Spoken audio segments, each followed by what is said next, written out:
families, and that bring love into nature, and that bring love into the universe. This is a buzzard. We fixed the wing of this buzzard on the show, and my favourite of all time are hedgehogs. And do you realise that 95% of the population of hedgehogs have diminished in the last 50 years because of us? And that's a real sadness. So I love to fix hedgehogs, and that's the team that fixed them, and I'm delighted that we're able to do that and give a little back to the universe, because that shows the power of unconditional love. That shows the power of looking after the animals can look after us. That shows the power that looking after ourselves can look after the planet. And most importantly, it shows the power of one love. Most importantly, it shows the power of one medicine. And I'm now going to deal with my 7th point on the beach ball by sharing with you 7 further facts. And these are facts that you know, but you don't know you know them. My mum knows, but she doesn't know she knows it. So this is my mum sitting by the fire when she had her knee replacement. And I ring her up. And I go, oh, how are you doing there, Mum? She said, yes, I've just had my knee replacement. It's really good. And I go, oh, that's fantastic. And she goes, oh, Noel, you help all those humans to have knee replacements, don't you? And I go, no, Mum. I help the dogs to have knee replacements because remember, Mum, I'm a vet. I'm not a human doctor. And she goes, I grew up on a farm. Very pragmatic attitude to animals, very functional. She has no idea what I do, really. She kind of does because she now sees it on the telly, but before that she thought I just had my arm up a cow. All the time. So she persisted and she said, yeah, but Noel, you will help the humans, won't you? And eventually, after about 7 times of saying this, I said, all right, Mum, yes, eventually the stuff I do helps humans. And you know what she said to me? She said, finally you're good for something. Brilliant. The most caring, most lovely, most beautiful woman in the world that looked after us unbelievably well. And she doesn't understand why I'm on planet Earth. Why I am on planet Earth is to tell you that disease doesn't care if you're a dog or a human. Human medicine completely ignores this. Society completely ignores this. And yet one medicine can and will make the world a better place through taking care of one child and one dog at the same time. Let me explain why. I'm going to show you 7 reasons why one medicine could and should become a reality. Arthritis, for example. It doesn't care if you're a dog or a human. And many dogs, as they get older, get arthritis. Many humans, as they get older, get arthritis. Valerie is a human being that loves to go hill walking. She has 2 knee replacements. Adam is a dog that loves to go sledding. He has 2 knee replacements. These are the same knee replacements. And by the way, dogs across the world gave their lives to give you knee replacements. But we're not studying them at the same time between dogs and humans. Susie, for example, went to the vet and said, I've got a really poorly shoulder, I need a shoulder replacement. But every vet told her that was not possible. And as a result, Susie's mum sat in my yard in her camper van for 10 days to see me whilst making tea because she had seen a person in an old people's home in which she worked that had a shoulder replacement. And she knew it was possible even though the veterinary profession told her it was not possible. And here is the astounding fact. In 1948, there's a paper in the literature doing shoulder replacements on dogs to give you joint replacements. Well done, society, for not noticing the lessons of the past. So it was possible 70 years ago, but we still don't do it in clinical veterinary practice. And when I did it for the first time in Susie, it was lauded. In fact, it's going into the Guinness World Book of Records as the first one in a clinical animal. That's brilliant, but it's only to tell you that we're stupid. We're ignoring the lessons of the past. We're not giving animals a fair deal. Loss of your tissue, number 2, doesn't care if you are a dog or a human. This lady called Jill had an Achilles tendon rupture and she had stem cells injected in her Achilles tendon because that research had evolved from horses that had big holes in their tendons that developed the stem cells that helped Jill. Izzy, who you've seen in the Super Vet television show, had a big defect in her bone here. No other option apart from chop the leg off. So we put stem cells and metal in here. So Jill and Izzy have similar conditions that are both treated by stem cells. We do not need to kill another animal to learn this. We can work together to give Jill and all dogs everywhere a better future, including Flo. So Flo is in your living room, on your television, having the most advanced cellular impregnated scaffold to rebuild a hole in her joint. And as you watch this video, remember, You are watching in your living room what you cannot have if you go into a human orthopedics department today, because they can't put a stem cell scaffold in your knee right now, because we are not working together. And yet you know this, and they're not listening. Noel plans to fill the hole in Flo's shoulder with an implant that consists of a disc of porous titanium metal that's similar to the honeycomb structure of bone, topped by a carpet-like layer of woven fabric containing polylactide, a climbing frame for cartilage cells. It's seeded with Flo's cells, and more will be injected. Noel hopes over 12 weeks the cells will fill the hole in Flo's shoulder with new cartilage of the same type as she had before. New cartilage of the same type as she had before. Now, if you had a big hole in your knee, would you want that? Yes. If you had an infection, do you know that it's the same as the infection in your dog? This is a man called Mick, and this is a dog you've seen earlier humping my leg called Wilson. Both of them have methicillin-resistant Staphylococcus aureus infection, which is a reverse zoonosis and can be spread from a dog to a human and a human to a dog. And by the way, your doctor is using the same antibiotics we're using, and if we overprescribe, we're giving rise to bacterial resistance, which can undo 150 years of medical advance. By the way, do you know that they're identical? And by the way, do you know that we're not studying them together because we don't care? As a society, we have not insisted that bringing Wilson back into his loving family is better than an experiment on a dog. Because disease doesn't care. Spinal disease is example number 4. It doesn't care whether you're a dog or a man. These are two human beings with exactly the same spinal condition, Frankie and Sarah. Sarah I've operated on. Frankie has been operated on by a human surgeon using implants that animals gave their lives to give the human. And yet they could study what I'm doing in a dog with advanced CT scans to look at bone on growth over time. We do not need to kill the dog to understand what we need for the future. This is an old dog with a spinal disease, and as a result, this dog's in excruciating pain.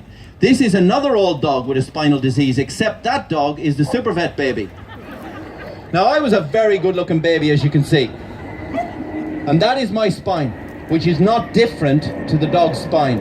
And I have very little chance of putting on this cape and flying among you if my spinal disease continues to get worse and worse. I'll end up like that.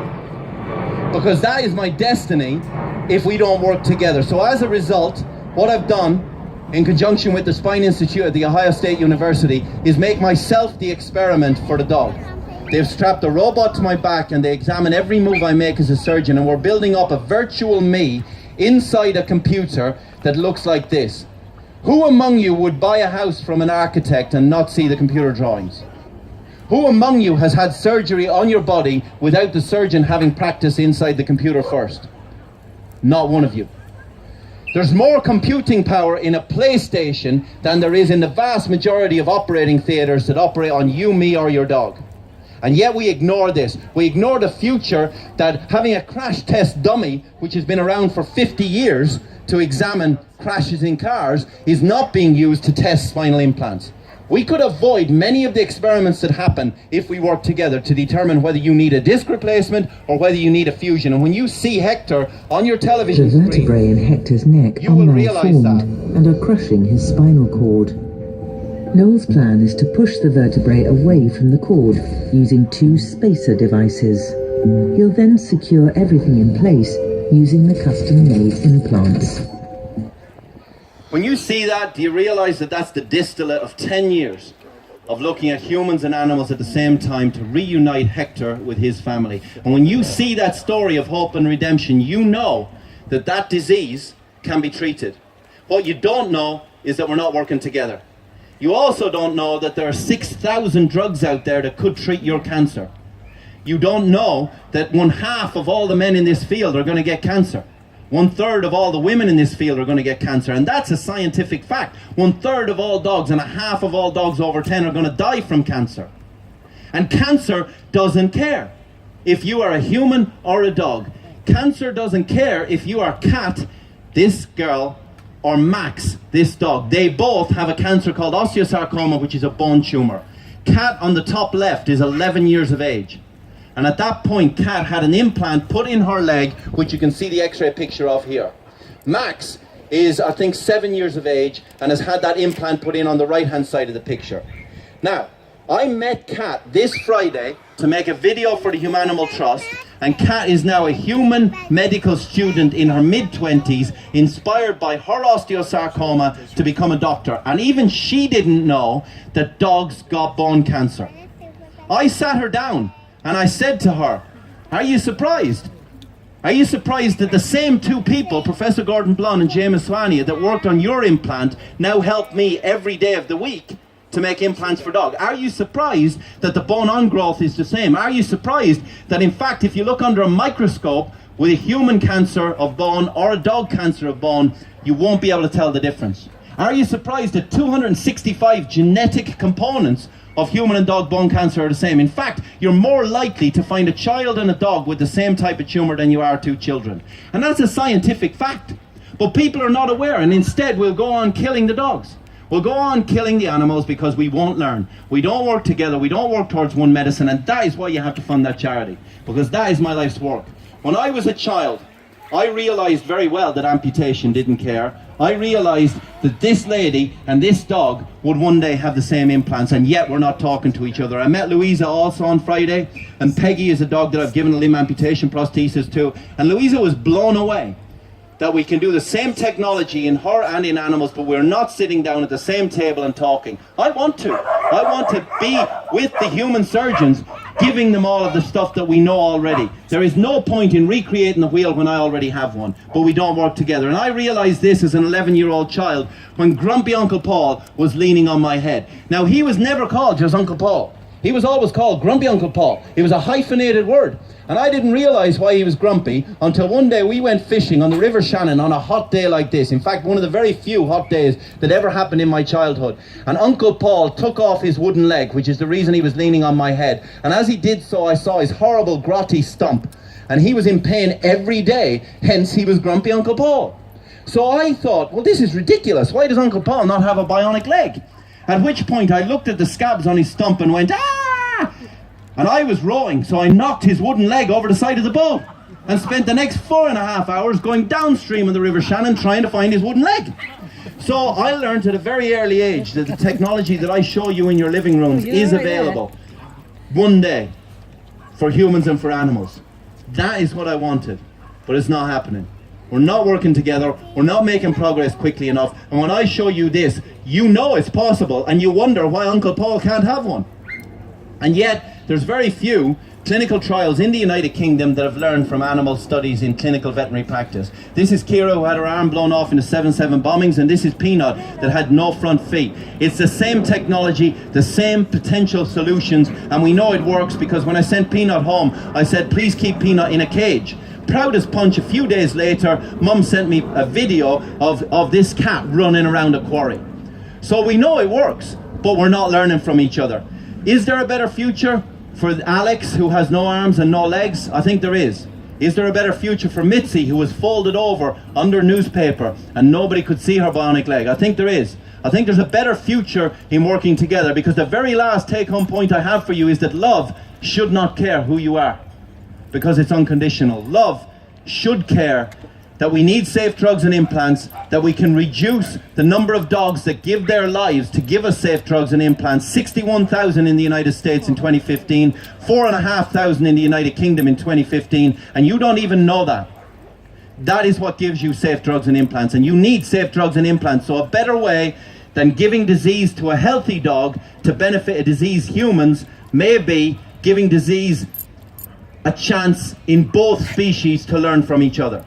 In other words, we study disease in a diseased dog to benefit a diseased dog and a diseased human. That's one medicine. It's a two-way street, and we can significantly reduce the number of animals we need to experiment on. I'm not saying you don't need safe drugs and implants, you do, but let's work together. Does anybody in this field not think that animals deserve a fair deal for all they give to us? Everybody. That's one medicine. Support that charity. Because that charity was set up to rejoice in the trust that exists between animals and humans. That's why it's called the Humanimal Trust. That charity was set up to find the best way forward, to hold the hand of an animal and the hand of a baby into the future. That charity was set up to rejoice in the 7 things that I have shared with you this afternoon about the super vet. The only reason I'm on the telly is to come into your field and say to you that your love matters. Your care for your dog matters. Your beach ball of love actually matters. And as I hold that beach ball aloft, as I hold that bundle of unconditional love aloft, and as you go back into the world this afternoon and tomorrow and whatever you're doing tonight, I want you to take that earth, that glorious globe that you inhabit with the animals. You're all breathing. You all have to pee and poo, you all have to sleep, and you all have to pass through. The dogs have as much right to their spot on this field as you have. And it's our job to spread the word that the hope of one is the hope of everyone. The love of one is the love of everyone. And as you take this back into the world with you, this is a ball of unconditional love. And as the great philosopher Eminem once said, lose yourself in the music of that unconditional love. Lose yourself in the moment of that unconditional love. You own it because it's your love. And please, please, please don't ever let it go, because it's the most valuable thing you could ever own. So lose yourself in the music, you own it, you gotta never let it go. You only get one chance. Do not miss your chance to blow, because opportunity comes once in a lifetime. This is the ball of unconditional love. I give it to you now. That little girl right there, here's a ball of unconditional love for you. And I've got a few more to spread into the world for you. Have them with my love. Take them out into the world. Spread it around. Make sure that everybody you meet today knows that you care about the dogs, knows that you're here because of unconditional love. Have a great day. Thank you so much for being here. God bless. Take it back out. Make the world a better place. Take care. God bless you. Take care.